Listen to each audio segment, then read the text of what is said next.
नमस्ते प्यारे साथियों। आपका एक बार फिर से स्वागत है कक्षा 8 विषय गणित अध्याय 10 घात और घातांक में। साथियों, आज हम घात और घातांक के सामान्य अध्ययन के साथ एक्सरसाइज 10.1 को पूरा करेंगे। तो जैसा कि स्पष्ट है, घातांक और घात, घातांक मतलब जो घात के अंदर अंक आया है वो घातांक कहलाता है। और घात क्या है? जैसे कोई भी मैंने संख्या ली आपके सामने, या 2। अब मैं 2 को यदि 3 बार लिखता हूं तो इसका मतलब हो गया कि जो संख्या 2 है वो आपस में 3 बार गुणा में है। और यह सबका आधार दे कि ये 2 2 2 है, तो उसका आधार तो 2 हो गया। और संख्या जो 2 है वो 3 बार गुणा में आई है, तो इसलिए इसकी घात 3 हो गई।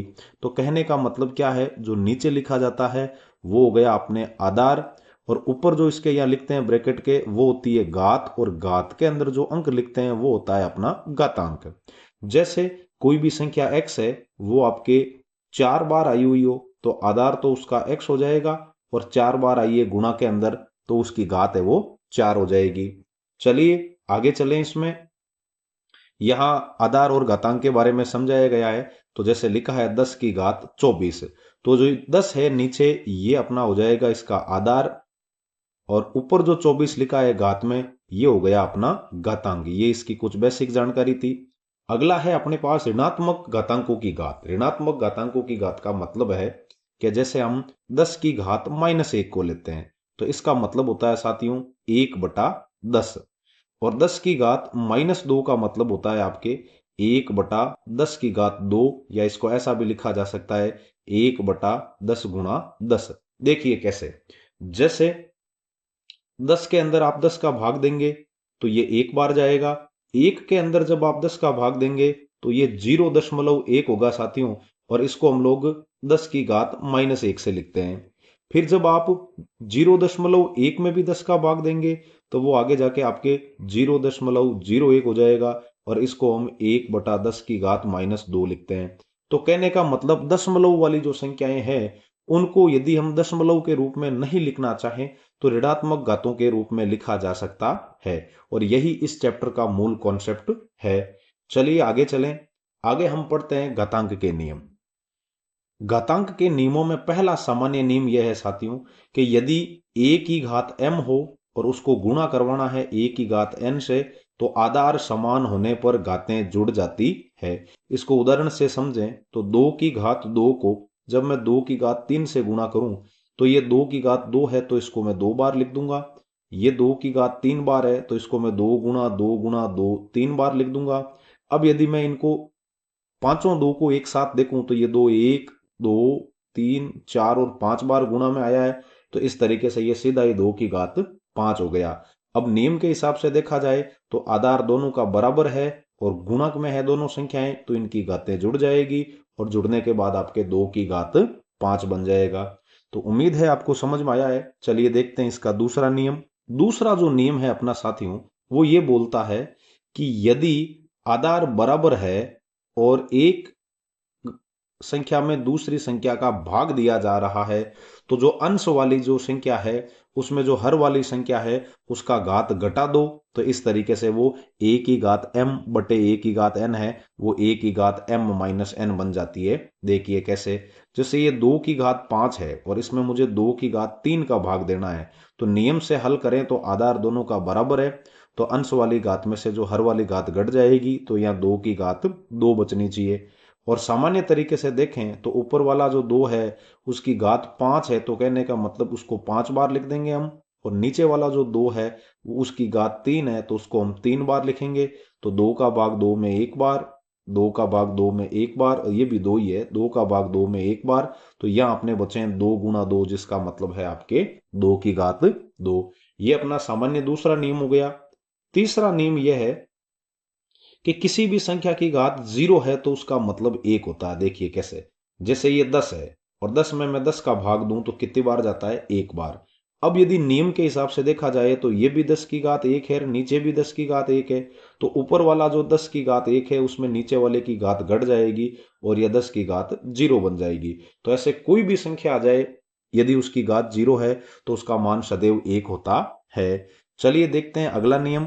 चौथे नियम को मैं कुछ इस तरीके से परिभाषित कर सकता हूं साथियों कि a की घात m है और गुणा वापस b की घात भी m है, तो यहां जब मैं देखूं तो मुझे ऐसा लग रहा है कि घातांक दोनों के mm बराबर है, लेकिन आधार अलग अलग है और गुणा में है, तो इन दोनों को एक साथ a गुणा b लिख करके एक ही घात इनके ऊपर लगाई जा सकती है। जैसे कैसे कि 2 की घात 3 है और यहाँ 3 की घात भी 3 है, घातांक दोनों के बराबर है, तो मैं इसको सीधा ही 2 गुणा 3 करके और 6 लिख दूं और 6 की घात 3 लिख सकता हूं। किस प्रकार से नियम से लिखें तब तो 2 गुणा 3 करके ऊपर घात 3 करेंगे तो अंदर ब्रैकेट में आधार है वो 6 हो जाएगा और घात 3 बच जाएगी। सामान्य तरीके से देखें तो 2 है वो आपके 3 बार है, क्योंकि इसकी घात 3 है, और 3 भी आपके 3 बार है, तो ये 2 और ये 2 और ये 3 एक जोड़ा 3 दूनी 6 बन गया, ये भी आपके 3 दूनी 6 हो गया और ये भी आपके 3 दूनी 6 हो गया। तो इस तरीके से ये 6 गुणा 6 गुणा 6 बन गया, मतलब 6 की घात 3 हो गई। इसका जो पांचवा नियम है वो भी कुछ इसी तरीके से है कि a की घात m है और इसके भाग में यदि b की घात m है तो आधार बराबर है, तो हम इसे एक साथ भी लिख सकते हैं a बटा b बना करके परिमेय संख्या के रूप में, और इसकी घात एक साथ m लगा सकते हैं। जैसे 2 की घात 3 है और नीचे आपके पास यहाँ 3 की घात 3 है, तो आप इसको एक साथ 2/3 लिख दो और फिर ऊपर घात 3 कर सकते हो। अच्छा, एक नियम और लिख लीजिए, छठा नियम, कि यदि a की घात m है तो उसको मैं 1/a की घात -m लिख सकता हूं। मतलब अंश में कोई भी संख्या है और उसकी घात धनात्मक है तो वो हर में जाएगी तो ऋणात्मक हो जाएगी, और यदि किसी संख्या की घात हर में धनात्मक है, 1/a की घात m है, तो वो जब ऊपर जाएगी तो a की घात -m बन जाएगी। आठवां नियम आपके कुछ इस तरीके से है साथियों। आठवें नियम की यदि हम चर्चा करें तो आठवां नियम मैं इस तरीके से बता सकता हूं आपको कि यदि कोई भी संख्या है a की घात m और आधार a है, घात m है, इसके ऊपर यदि कोई घात n आई है तो आधार तो a ही रह जाएगा और जो घातें हैं ऊपर वो आपस में गुणा हो जाएगी, a की घात m गुणा n हो जाएगा। चलिए अब कुछ ऋणात्मक घातांकों वाली संख्याओं को भी समझे और उनके नियम भी समझें। ऋणात्मक घातांकों वाली संख्याएं मतलब वो दशमलव वाली संख्याएं। कैसे? जैसे 1/10 है, इसको मैं 10 की घात -1 लिख सकता हूं। तो 1/10 है, इसका मतलब हो गया 1 के बाद एक जीरो है, तो ऊपर आप एक संख्या गिन के दशमलव लगाएंगे तो ये 0.1 है। अब यदि 1/10 की घात मैं यहाँ 2 कर दूं तो इसको कहने का मतलब ये 10 की घात -2 है, तो इसका मतलब आपके 1/10 गुना 10 100 हो जाएगा। दशमलव के बाद दो संख्याएं हैं तो यहाँ हम दो संख्याएं गिनेंगे, एक तो एक हो गई, एक कम पड़ रही है तो यहाँ 0 लगा करके यहाँ दशमलव कर देंगे तो ये 0.01 है।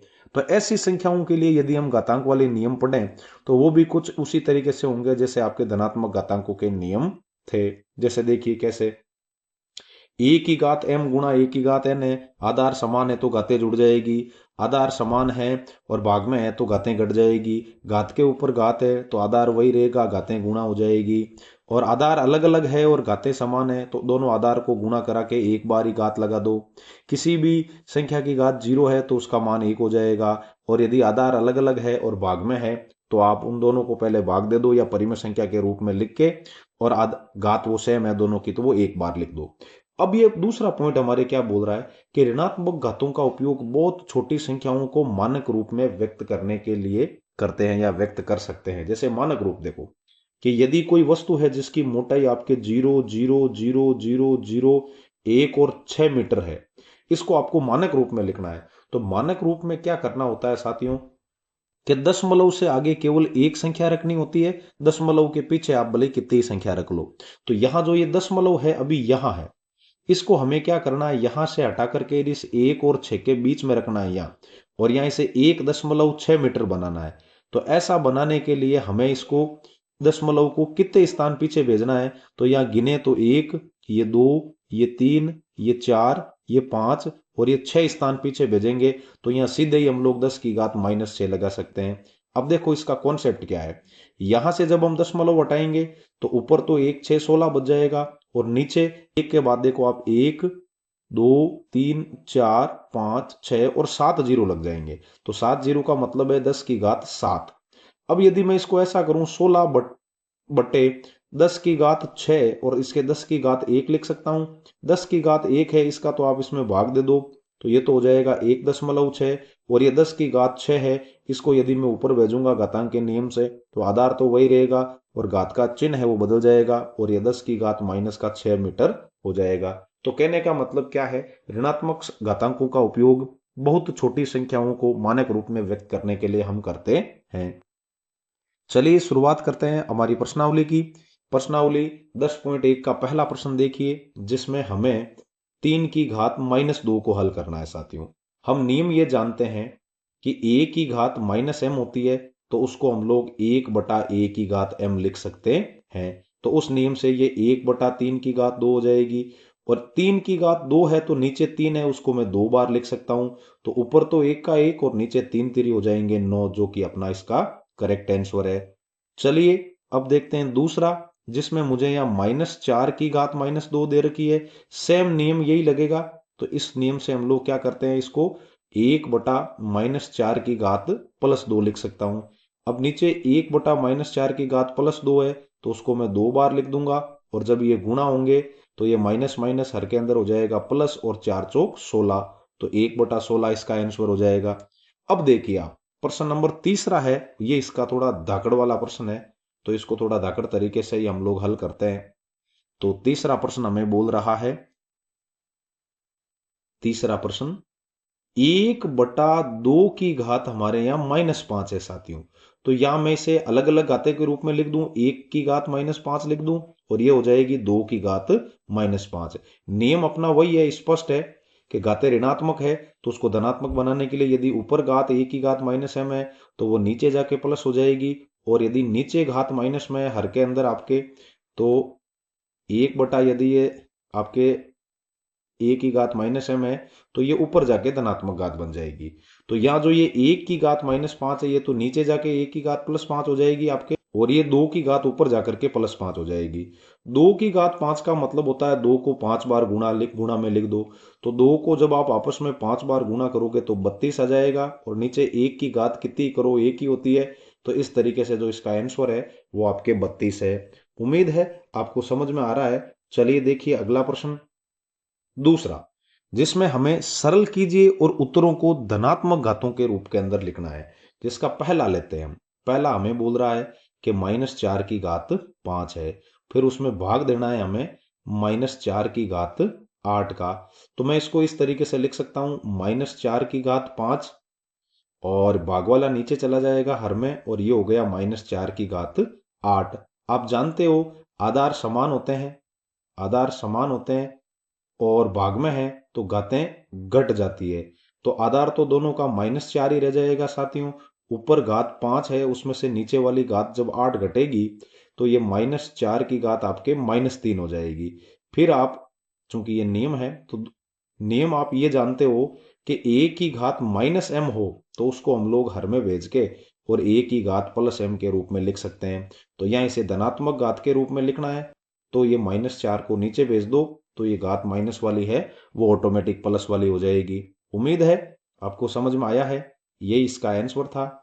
चलिए अब देखते हैं हम लोग दूसरे का दूसरा प्रश्न, जिसमें हमें 1/2 की घात 3 है और फिर इसकी घात 2 की हुई है। तो हम जानते हैं कि a/b की घात जब m होती है तो हम ऊपर वाले की घात अलग लगा सकते हैं और नीचे वाले की घात भी अलग लगा सकते हैं। तो यहाँ 1 की घात तो 2 हो गई साथियों, और नीचे 2 की घात 3 पहले से ही है और उसकी भी घात 2 है। तो 1 की घात तो भले कितनी करो 1 ही होगी, लेकिन यहाँ दूसरा नियम एक और लग रहा है। उस नियम से क्या हो जाएगा कि a की घात m हो और उसके ऊपर घात n हो, तो घात के ऊपर घात हो और आधार एक ही हो तो वो घातें गुणा हो जाती है। तो 1 की घात हो जाएगी ये m गुणा n। तो यहाँ आपके ये हो जाएगा 2 की घात 3 गुणा 2। तो इस तरीके से ऊपर तो 1 है और नीचे हो गया आपके 2 की घात 6। तो ये अपना इसका करेक्ट आंसर हो गया। चलिए देखते हैं दूसरे के आगे वाले प्रश्न, तीसरा प्रश्न। तीसरा प्रश्न हमें बोल रहा है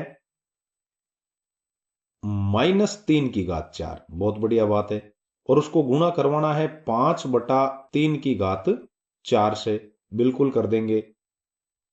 इसको मैं ऐसा लिख सकता हूं -1 गुणा 3 साथियों, और ऊपर घात है 4, बहुत बढ़िया बात है। ये आधार अलग अलग है और घातें एक जैसी लगी हुई है, दोनों की 4 घातें हैं। तो आप नियम जानते हो कि a/b की घात m हो तो उसको हम लोग ऊपर a की घात m और नीचे b की घात m अलग अलग लिख सकते हैं। ये नियम है जो साथ साथ में मैं आपको लिखवाए जा रहा हूं। ताकि कोई प्रॉब्लम नहीं हो। अब ये a गुणा b है, ऊपर घात है मैं, तो इसको अलग अलग कर लो, -1 की घात 4 कर लो और 3 की घात भी 4 कर लो, और ये है अपने पास 5 की घात 4 और ये हो जाएगी 3 की घात 4। अब आप देख रहे हैं 3 की घात 4 अंश में भी है, 3 की घात 4 हर में भी है, तो इसका भाग इसमें एक बार चला जाएगा। अदरवाइज नीचे 3 की घात 4 है, ऊपर भी 3 की घात 4 है, तो आधार बराबर रह जाएगा। और घाते ऊपर वाली घात में से जब नीचे वाली घात घटाओगे, 4 में से 4 जीरो हो जाएगी। किसी की भी घात जीरो करो, उसका मान एक ही होता है साथियों। तो सीधा भाग दे दो तो भी आपकी मर्जी, और ऐसे घटा करके करो घातों में से तो भी आपकी मर्जी। चलिए, -1 की घात 4 है तो माइनस हो, और यदि घात सम हो, याद रखना माइनस हो ब्रैकेट के अंदर, और ऊपर घात सम हो तो हमेशा प्लस ही आएगा, और माइनस हो और ऊपर घात विषम हो तो वो हमेशा आपके माइनस ही आता है साथियों। तो यहाँ 4 सम है तो ये प्लस ही आएगा। क्यों? क्योंकि -1 को जब आप आपस में 4 बार गुणा करवाओगे तो ये माइनस माइनस +1, और पीछे वाला भी माइनस माइनस +1, और +1 को +1 से गुणा कराओगे तो +1 ही रहेगा। तो इस तरीके से अपने यहाँ ये तो हो गया +1, और इसको गुणा करवाना है आप 5 की घात 4 से, तो यह जो आंसर है वो आपका 5 की घात 4 ही रहेगा। चलिए देखते हैं इसका चौथा प्रश्न। चौथा प्रश्न हमें बोल रहा है साथियों कि आपके पहले जो ब्रैकेट है, ब्रैकेट में है 3 की घात -7, और इसमें मुझे भाग देना है 3 की घात -10 का, बिल्कुल राजी खुशी दे देंगे। और फिर इसको गुणा करवाना है 3 की घात -5 से। तो बोर्ड मास के नियम से पहले ब्रैकेट ओपन फर्स्ट, मतलब पहले आपको ब्रैकेट वाले को हल करना है। तो 3 की घात -7 है, इसमें भाग देना है मुझे 3 की घात -10 का, तो मैंने उसको नीचे लिख दिया, और गुणा ये 3 की घात -5 है तो पड़ी रहने दो। आप नियम जानते हो साथियों कि आधार बराबर है और घात में है, तो ऊपर वाली घात में से जब नीचे वाली घात घटाऊंगा, तो मैंने तो घटाने के लिए लगाया माइनस, लेकिन नीचे वाली घात खुद ही माइनस की है, तो उस वजह से वो हो जाएगा माइनस माइनस प्लस, और ये हो गया 10। और नीचे आपके अब कुछ नहीं है, और ब्रैकेट का ब्रैकेट, और गुणा के अंदर आ गया आपके 3 की घात -5। अब आप देख पा रहे हैं कि जब 10 में से 7 चला गया तो पीछे बचा 3, तो ये तो 3 की घात 3 है, और ये 3 की घात -5 है। आधार बराबर है तो घातें जुड़ जाएगी। जब 3 के अंदर आप प्लस, मैं तो प्लस ही लगाऊं, लेकिन पीछे ये -5 है, तो ये वापस आपके आगे जाकर के, और 3 की घात 3 और प्लस माइनस -5 हो जाएगा। और इस तरीके से 3 की घात माइनस की 2 बचेगी, और धनात्मक घात बनाने के लिए मैं इसको नीचे भेज दूंगा, और ये 3 की घात +2 हो जाएगी। और इस तरीके से ये अपना फाइनल आंसर है। चलिए देखते हैं अगला प्रश्न। चलिए देखिए दूसरे का पांचवा प्रश्न, जिसमें मुझे 2 की घात -3 दी है, और इसको -7 की घात भी -3 है। तो साथियों यहाँ देखो नियम क्या बन रहा है, अपने नियम यह है कि a की घात m हो और गुणा b की घात m हो। आधार अलग अलग है लेकिन घातें बराबर हो, तो हम उनको एक साथ गुणा करवा के और उनकी घात लिख सकते हैं। तो यहाँ क्या हो जाएगा, 2 को गुणा करवा देंगे हम -7 से, और उसकी घात -3 लगा देंगे, तो ये प्लस माइनस आपके माइनस, और 7 दूनी हो जाएगा 14, तो माइनस का 14, और ऊपर घात हो गई उसकी -3। लेकिन हमें घात को धनात्मक रूप में लिखना है, तो आप दूसरा नियम ये जानते हो। नियम क्या बनेगा कि a की घात -m है, तो उसको हम यदि घात को आधार हमें नीचे भेज दें तो ये a की घात +m हो जाएगी, तो ये 1/-14 की घात हो जाएगी +3, जो कि अपना यहाँ फाइनल आंसर है। चलिए देखते हैं आज का अगला प्रश्न। तीसरा प्रश्न, मान ज्ञात करने, बिल्कुल कर देंगे, इसीलिए बैठे हैं मान ज्ञात करने के लिए ही। तो इसका जो पहला प्रश्न है उसका देखिए हल। 3 की घात 0, बहुत बढ़िया बात है, फिर प्लस 4 की घात -1, गजब, और फिर गुणा 2 की घात 2। आप जानते हो साथियों, किसी की भी घात 0 हो उसका मान 1 होता है, और यदि किसी भी संख्या की घात हमें ऋणात्मक दी हुई है तो उसको हम लोग इस तरीके से धनात्मक घात के रूप में लिख सकते हैं। तो यह आपने 3 की घात 0 है तो इस वजह से इसका मान 1 हो जाएगा, और इसको मैं 1/4 की घात 1 लिख सकता हूं, और गुणा 2 की घात 2 का मतलब 4 होता है। अब जब मैं इस 4 को अंदर वाले ब्रैकेट में लिखी हुई संख्याओं से गुणा करूंगा, तो 1 गुणा होगा 4 से, फिर प्लस 1/4 का तो 1/4, और ये भी गुणा होगा 4 से। तो 1 को 4 से गुणा कर दिया, 4 आ गया साथियों, और फिर 4 का भाग 4 में चला गया एक बार, तो ये हो गया 1 को 1 से गुणा करने पर +1, और 4 और 1 जुड़ करके अपने 5 हो गए, जो कि इसका एकदम सही आंसर है। चलिए अब देखते हैं दूसरा प्रश्न। दूसरे में हमें क्या करना है, कुछ नहीं करना है कि सर कुछ नहीं करेंगे तो हल कैसे होगा, मतलब हल करना है। हल इस तरीके से करेंगे इसको, जिसमें हमें दिया हुआ है 2 की घात -1 और गुणा या है 4 की घात -1। बहुत बढ़िया बात है। फिर इसमें भाग देना है 2 की घात -2 का। तो सभी में ऋणात्मक घातें हैं तो सभी में एक कॉमन नियम लग जाएगा आपके। A की घात-m है तो उन सबको हम लोग 1/A की घात+m रूप में लिख सकते हैं। तो यहाँ ये हो गया 1/2 की घात 1 और गुणा 1/4 की घात भी 1 और भाग बदल जाएगा गुणा में। और इसको मैं अभी ऐसा लिख सकता हूं, या चलो भाग को भाग ही रहने देवें, तो भाग का तो भाग, और ये हो गया आपके पास 1/2 की घात+2। तो यहाँ ब्रैकेट के अंदर 1 से गुणा होके 1 और 2 है वो 4 से गुणा होके 8 हो जाएगा, और भाग का भाग, और ये हो गया 1/2 की घात 2 है वो 4 होती है। तो अगले स्टेप में अपने या तो है 1/8 और भाग बदल गया गुणा में, तो पीछे वाली संख्या आपकी उलट जाएगी। तो 4 का भाग 4 में 1 बार और 4 का भाग 8 में चला गया 2 बार। ऊपर 1 को 1 से गुणा किया 1 और नीचे 2 को 1 से गुणा करेंगे 2। तो इस तरीके से अपने इस प्रश्न का जो आंसर है वो 1/2 आ गया। उम्मीद है आपको समझ में आ रहा है। चलिए देखिए तीसरे का तीसरा प्रश्न। इसमें हमें यहाँ 1/2 की घात-2 दी हुई है, तो चलो दोनों की घातें अलग अलग कर दे। में 1 की घात भी -2 और 2 की घात भी -2, फिर प्लस यहाँ 1 की घात भी -2 और फिर यहाँ 3 की घात भी -2, फिर प्लस यहाँ 1 की घात भी -2 और ये 4 की घात भी -2 हो गई। आप एक नियम जानते हैं साथियों कि A की घात-m है तो उसको हम लोग 1/A की घात m लिख सकते हैं। ऊपर वाले 1 की घात तो बोली कितनी करो 1 ही रहेगी, चलो इसको भी उलट देते हैं। ऊपर 1/2 के अंदर देखो नीचे 2 की घात -2 थी, ऊपर जाके 2 की घात 2 बन गई और ये 1 की घात 2 हो गई नीचे। फिर प्लस यहाँ 3 की घात 2, ये हो गया 1 की घात 2, फिर प्लस ये 4 की घात 2 और ये नीचे 1 की घात 2। तो इस तरीके से ऊपर 2 की घात 2 4 हो जाएगी, नीचे वाली घात है वो कितनी भी करो 1 की 1 ही रहेगी।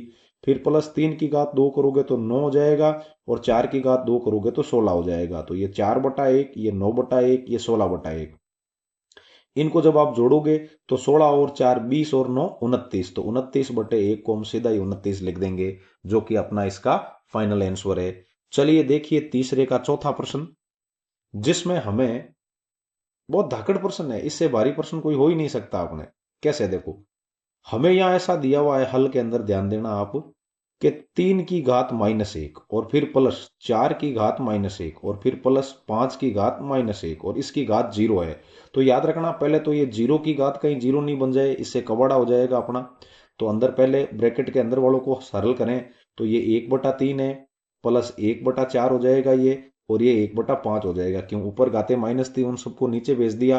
अब ये तो कन्फर्म है कि अंदर 0 तो नहीं है, तो ऐसी कोई भी संख्या जो 0 नहीं है और उसकी घात 0 कर देवे तो उसका मान 1 होता है। तो इस तरीके से यहाँ 1/3 फिर प्लस 1/4 और फिर प्लस ये 1/5 और इसकी घात 0 है, तो इसका मान 1 हो जाएगा, जो कि अपना करेक्ट आंसर है। चलिए साथियों पांचवे में हमें मंझला कोष्टक, फिर उसके अंदर -2/3 करके उसके ऊपर घात -2 की हुई है, तो इसको हम हल करते हैं। सबसे पहले अपना ये मंझला कोष्टक है, अंदर -2/3 और इसकी घात -2 है और फिर मंझला कोष्टक करके ऊपर घात +2 की हुई है। अब अंदर वाले को हल करें तो इसमें -2 और 3 इन दोनों की घातें अलग अलग लगा देवें, तो -2 की घात भी मैंने यहाँ -2 कर दी और फिर आपके 3 की घात भी -2 कर दी हुई, और फिर इस पूरे के ऊपर घात 2 है। तो चलिए अगले स्टेप में आप जानते हो कि a की घात -m को हम 1/a की घात m लिख देते हैं। तो मंझले कोष्टक के अंदर ये 2 चला जाए, माइनस का 2 चला जाएगा नीचे और इसकी घात +2 हो जाएगी, और आपके ऊपर हो जाएंगे 3 और इसकी घात भी 2 हो जाएगी। अब इस पूरे के ऊपर घात 2 करें साथियों, तो अंदर पहले मंझले कोष्टक के अंदर वाले को हल कर दें, तो अंदर हो गया 3 गुणा 3 और फिर नीचे है आपके पास -2 गुणा -2, इसकी घात भी आपके पास 2 बार है और ऊपर घात है 2। तो इसको जैसे ही आप हल करेंगे तो ऊपर हो जाएंगे 3 3 9 और नीचे माइनस माइनस प्लस और 2 दूनी 4। अब इसकी घात पूरे के ऊपर घात 2 है, तो चलिए 9 की घात 2 करें तो इसको लिख देंगे 9 गुणा 9 और फिर 4 की घात भी 2 है तो इसको कर देंगे 4 गुणा 4। तो इस तरीके से आपके 9 9 81 और नीचे हो जाएंगे 4 चौक 16, जो कि अपना करेक्ट आंसर है। उम्मीद है आपको ये समझ में आया होगा। चलिए देखते हैं अगला प्रश्न। मान ज्ञात करना है, तो मान बिल्कुल ज्ञात करेंगे, इसीलिए तो बैठे हैं मान ज्ञात करने के लिए ही। तो चलिए, चौथे का पहला हमें बोल रहा है कि 8 की घात -1 है, बहुत बढ़िया बात है। 5 की घात 3 है, ये उससे भी बढ़िया बात है। और नीचे आपके यहाँ 2 की घात -4 है। तो घातांकों के नियम से ऋणात्मक घातों को धनात्मक बनाने के लिए यदि वे अंश में है तो उनको हर में भेज दो, और हर में है तो उनको अंश में भेज दो। तो यहाँ तो 2 की घात -4 थी, हर में वो ऊपर चली गई, और इसके गुणा में आपके पास 5 की घात 3 है, बहुत बढ़िया बात है। और 8 की घात 1 ऊपर थी, वो नीचे आ गई। 2 की घात 4 का मतलब है साथियों 2 गुणा 2 गुणा 2 गुणा 2। और 5 की घात 3 हम घन और घनफल में पढ़ चुके हैं, 125 होती है। और नीचे आपके पास 8 है, तो 2 दूनी 4 और 4 दूनी 8, या यूं देख लो 2 का भाग 8 में चला गया 4 बार, फिर इस वाले 2 का भाग 4 में चला गया 2 बार, फिर इस वाले 2 का भाग 2 में चला गया 1 बार। तो ऊपर बचा है आपके पास 2 गुणा 125, और नीचे 1 है, उसका कोई मतलब है नहीं। तो 125 का दुगुना करोगे तो 250 आ जाएगा, जो कि इसका एकदम करेक्ट आंसर है। चलिए देखिए चौथे का दूसरा, जिसमें हमें ब्रैकेट के अंदर क्या करना है, 5 की घात -1 में को गुणा करवाना है 2 की घात -1 से, और फिर इसको गुणा करवाना है 6 की घात -1 से। तो ये मतलब बहुत खतरनाक प्रश्न है। ये 5 की घात -1 है तो इसको 1/5 लिख देंगे, 2 की घात -1 है तो इसको 1/2 लिख देंगे, और गुणा ये 6 की घात -1 है तो ये 1/6 हो जाएगा। अब ऊपर ब्रैकेट के अंदर 1 से 1 गुणा होके 1 हो गया, और नीचे 5 दूनी 10 हो गए। इसको जब आप 1/6 से गुणा करोगे तो ऊपर 1 1 से गुणा होके 1, और नीचे 10 को 6 से गुणा करोगे तो 60 हो जाएगा। तो इस तरीके से अपना आंसर है वो 1/60 हो गया। चलिए लेते हैं अगला प्रश्न, जिसमें हमें m का मान ज्ञात करना है। बिल्कुल कर देंगे हल। हमें ऐसा बोल रहा है कि 5 की घात m के अंदर यदि भाग दिया जाए 5 की घात -3 का, तो ये 5 की घात 5 बन जाती है। तो इसमें आप नियम जानते हो साथियों कि a की घात m में जब आप a की घात n का भाग देते हो तो आधार बराबर रहता है, और अंश वाली घात में से आपके हर वाली घात घट जाती है। तो यहाँ 5 की घात m है, और ये 5 की घात -3 है। इसमें जब भाग देंगे तो ये 5 की घात 5 के बराबर होगी। तो यहाँ 5 का 5 घात m का m मैंने फॉर्मूले से माइनस कर दिया, लेकिन नीचे वाली घात खुद ही माइनस की है तो वो इसको बना देगी प्लस की, और ये हो गया 3, और बराबर यहाँ हो गया 5 की घात 5। तो इस तरीके से अपने ये 5 की घात यहाँ तो है m+3, और इधर है 5 की घात 5। तो आपको यहां ध्यान रखना है कि तो आधार बराबर हो तो घातें भी समान होती है। तो आधार समान होने पर, आधार समान होने पर घातांक समान होते हैं, घातांक समान होते हैं, घातांक समान होते हैं। तो इस आगे वाला जो 5 है इसकी घात तो m+3 है, और पीछे वाला घात 5 है उसकी घात 5 ही है। तो इस तरीके से जब आप पक्षांतरण करोगे तो m बराबर 5 - 3 हो जाएगा। तो कहने का मतलब m का मान आपके 2 आ जाएगा। तो यही इसका फाइनल आंसर है। चलिए देखिए 6वां प्रश्न। चलिए देखिए छठे का पहला प्रश्न। छठे का पहला, मंझला कोष्टक 1/3 की घात है साथियों -1, बहुत बढ़िया बात है। फिर -1/4 की घात भी है -1, उससे भी बढ़िया बात है। और फिर ऊपर घात है -1। तो मंझले कोष्टक के अंदर देखिए, इसको मैं 1 की घात -1 और नीचे 3 की घात -1 कर सकता हूं। फिर माइनस ये 1 की घात -1 और ये 4 की घात -1 हो गई, और इस पूरे की घात -1 है। अब 1 जब नीचे जाएगा तो उसकी घात +1 हो जाएगी, और 3 जब ऊपर जाएगा तो उसकी घात भी +1 हो जाएगी। तो ये 3 की घात 1, ये 1 की घात 1, फिर माइनस ये 4 की घात 1 और ये 1 की घात 1, और इस पूरे की घात है -1। इसलिए आपको मैं कह रहा हूं इसको ध्यान से देख। 3 की घात 1 3, फिर 4 की घात 1 4, और इसमें से जब आप घात -1 करोगे, इसकी घात -1 है तो 3 में से 4 चला गया, पीछे बचा -1, और इसकी घात जब -1 करोगे तो ये 1/-1 की घात हो जाएगी 1। अब इसको कैसे भी देख, आना तो -1 ही है। तो इस तरीके से जो इसका आंसर है वो -1 है। चलिए अब देखो इसका 6वां प्रश्न। यहां हमें ऐसा करना है कि जो अंश में 5/8 है इसको मैं 5 की घात भी -7 कर दूं, और हर में जो 8 है उसमें भी 8 की घात -7 कर दूं, फिर गुणा, पीछे 8 की घात ये -4 ऊपर अलग कर दी और नीचे 5 की घात भी -4 अलग कर दी। तो इन सब घातों को जब हम धनात्मक बनाएंगे तो ये तो हो गई 8 की घात 7 ऊपर जाके प्लस की, ये 5 की घात 7 हो गई साथियों, फिर गुणा, ये 5 की घात 4 हो गई और ये आपके 8 की घात 4 हो गई। अब आधार बराबर है तो घातें आपके ऑटोमेटिक भाग में है तो घट जाएगी। तो ऊपर यहाँ 8 की घात 7 है, उसमें नीचे वाली 8 की घात आपके 4 घट जाएगी। तो इस तरीके से ये हो गया अपने 7 - 4, और नीचे 5 की घात 7 है तो बड़ी घात नीचे है, ऊपर वाली घात है वो -4 +4 है, ऊपर वाली घात +4 है तो वो नीचे वाली घात में जाके घट जाएगी। तो इस तरीके से यहाँ ऊपर तो हो गया 8 की घात 3 और नीचे हो गई अपने 5 की घात 3। तो 8 की घात 3 साथियों 512 होती है, घनफल में हम पढ़ चुके हैं। 8 को 8 से गुणा करोगे 64, और 64 को जब 8 से गुणा करोगे तो 512। और 5 की घात जो 3 है वो 5 गुना 5 गुना 5, 5 को 5 से गुणा किया 25, और 25 को 5 से गुणा करोगे तब 125। तो ये अपना इसका आंसर है। चलिए देखिए सातवां प्रश्न, सातवें का पहला, इसे हमें हल करना है। तो ये 25 है, 25 के मैं अभाज्य गुणनखंड करूं तो इसको मैं 5 गुना 5 लिख सकता हूं साथियों, बहुत बढ़िया बात है। और t की घात आपके पास -4 है, पड़ी रहने दो। फिर मैंने लिख दिया ये भाग, ये 5 की घात -3 है, कोई बात नहीं। 10 को हम लोग लिख देंगे 2 गुना 5, बहुत बढ़िया बात है।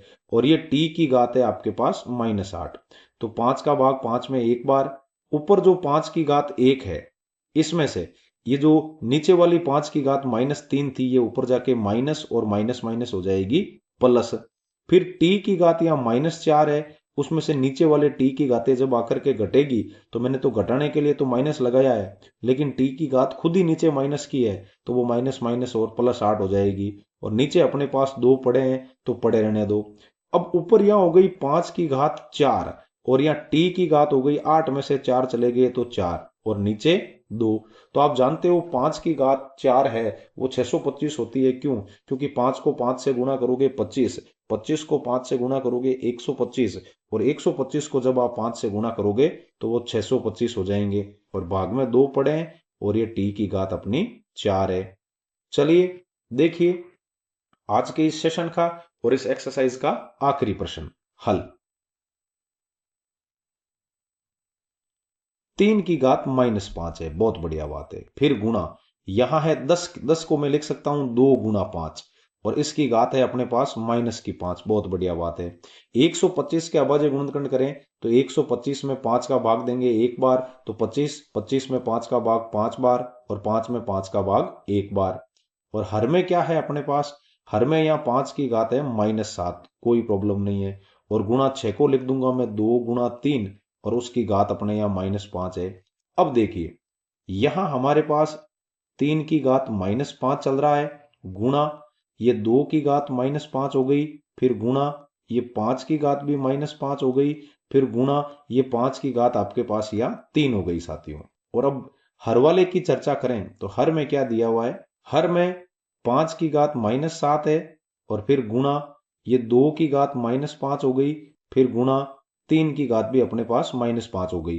तो 2 की घात -5 से 2 की घात -5 कट गई, 3 की घात -5 से 3 की घात -5 भी कट गई। और अब यदि मैं इसको ध्यान से देखूं, ऊपर तो आपके हो गई 5 की घात -5 और +3, और नीचे हमारे पास है 5 की घात -7, कोई प्रॉब्लम नहीं है। तो ऊपर 5 की घात -5 में से 3 चले गए, -2 बच गए। अब नीचे वाली घात जब ऊपर जाएगी तो माइनस की होगी, लेकिन खुद ही घात माइनस की है तो वो माइनस माइनस प्लस, और 5 की घात हो गई 7। तो 5 की घात जब 7 में से 2 चले गए तो पीछे बच गए 5 की घात 5, जो कि अपना यहाँ पर फाइनल आंसर है। उम्मीद है ये एक्सरसाइज आपको समझ में आई होगी साथियों। फिर मिलते हैं अगले एक्सरसाइज में, तब तक के लिए जय हिंद, राम राम साथियों।